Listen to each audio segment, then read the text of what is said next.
বনসাম নামের যে ব্যক্তি সে ব্ল্যাক ম্যাজিক করেছে, আমরা যেটা দেখেছি ভিডিওটা ভাইরাল হয়ে গেছে। আসলে ব্ল্যাক ম্যাজিকটা এত সহজ জিনিস না। এটা আমরা যত সহজে এখন বাংলাদেশে একেবারে পুতুল দিয়ে মাছ দিয়ে বিভিন্নভাবে ব্ল্যাক ম্যাজিক করে ফেলতেছি, এটা কিন্তু এত সহজ জিনিস না। ব্ল্যাক ম্যাজিক একটা মানুষকে তিল তিলে শেষ করে দিতে পারে।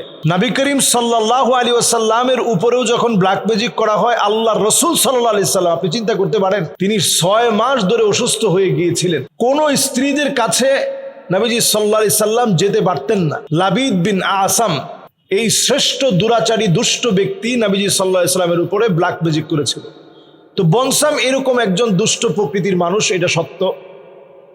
তো ব্ল্যাক ম্যাজিকটা এরকম প্রকাশ্যে করলে ব্ল্যাক ম্যাজিকটা আসলে কাজ করে না। ব্ল্যাক ম্যাজিকটা এরকম যদি সবার সামনে আপনি করতে থাকেন, তো এটা আসলে দুষ্ট চক্রের কাজ। তো এটা দুষ্টামি করেই কাজটা করতে হয়। এবং তারা দেখবেন কবরস্থানের বিভিন্ন রকমের হাড্ডির সঙ্গে, অনেক পুরাতন কবরস্থানের কবরে একটা কফিনের সঙ্গে তারা সেটাকে বেঁধে দেয়, একটা মাছের গলার মধ্যে দিয়ে দেয়, তখন আস্তে আস্তে কাজ করে।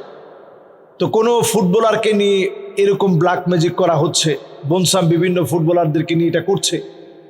তো এটা এই গানার এই জাদুকর যে আছে, ব্ল্যাক ম্যাজিশিয়ান যে আছে, তার অনেক এরকম দুষ্টামি আমরা ইতিপূর্বেও দেখেছি। তো এগুলো আমাদের সমাজে ব্ল্যাক ম্যাজিকের মতো একটা এইরকম শয়তানি, এইরকম একটা দুষ্টামি, এটাকে ওপেন করে দেওয়া হচ্ছে, সহজ করে দেওয়া হচ্ছে। এটা কিন্তু সহজ কথা না, এটা দণ্ডনীয় একটি অপরাধ। ব্ল্যাক ম্যাজিক করাটা দণ্ডনীয় অপরাধ। আপনি একটা মানুষকে তিল তিলে নষ্ট করে দিবেন, তার প্রতিভা আপনি নষ্ট করে দিবেন, তাকে আপনি মৃত্যুর দিকে ঠেলে দিবেন। এটাকে ওপেন ক্যামেরার সামনে নিয়ে আসা হয়েছে, এটাকে আমরা কিছু মনে করছি না। তার মানে আজকের এই পৃথিবী চায় ব্ল্যাক ম্যাজিক বেড়ে যাক, এই কালো জাদুর প্রভাব বেড়ে যাক। এই কালো জাদুর প্রভাবটা দিন দিন বেড়ে যাচ্ছে, আরো বেড়ে যাক।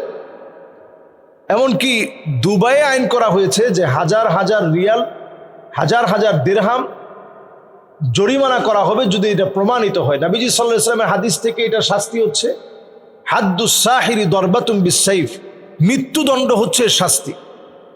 সুতরাং এই বিষয়গুলো সহজ বিষয় না, এটাকে আমরা একেবারে সহজ বানিয়ে ফেলেছি। আমরা এই সময়ে এই ব্ল্যাক ম্যাজিকগুলো দেখে আমরা আরও অনেক কিছু দেখব, যে এই খেলার ভিতরে বাল দেবতার যে পূজা, সেই পূজা শেখানো হচ্ছে, বাল দেবতার পূজা শেখানো হচ্ছে, 2 আঙ্গুলকে উঁচিয়ে সেলিব্রেট করা শেখানো হচ্ছে, তৃত্ববাদকে প্রমোট করার জন্য 3 আঙ্গুল উঁচিয়ে তৃত্ববাদকে প্রমোট করা শেখানো হচ্ছে। এরকম এই খেলার ভিতরে একটা মিশনকে কিন্তু সাকসেস করা হচ্ছে। এবং এখানে বারবার বলা হচ্ছে, এই পৃথিবীর যারা বড় বড় জ্যোতিষী আছে, এই পৃথিবীর যারা বিভিন্ন সময়ে প্রেডিকশন বলে দেয়, সিমসন কার্টুন থেকে শুরু করে প্রেডিকশন বলে দেয়, এইরকম অনেক কিছু আপনি দেখবেন এই খেলাকে ঘিরে মানুষের ঈমান ধ্বংসের জন্য উঠে পড়ে লেগেছে। শুধু উঠে পড়ে লেগেছে তা না, এই খেলাকে ঘিরে মানুষের ঈমান কি করে ধ্বংস করা যায়।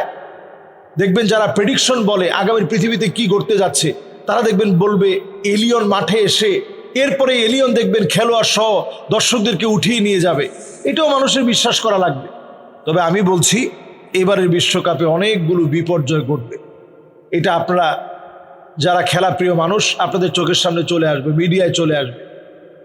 কারণ আল্লাহ রাব্বুল ইজ্জাতুল জালাল এই সময়টাতে অবশ্যই তাদেরকে তাদের এই অট্টহাসির শাস্তি আল্লাহ তাআলা দিবেন।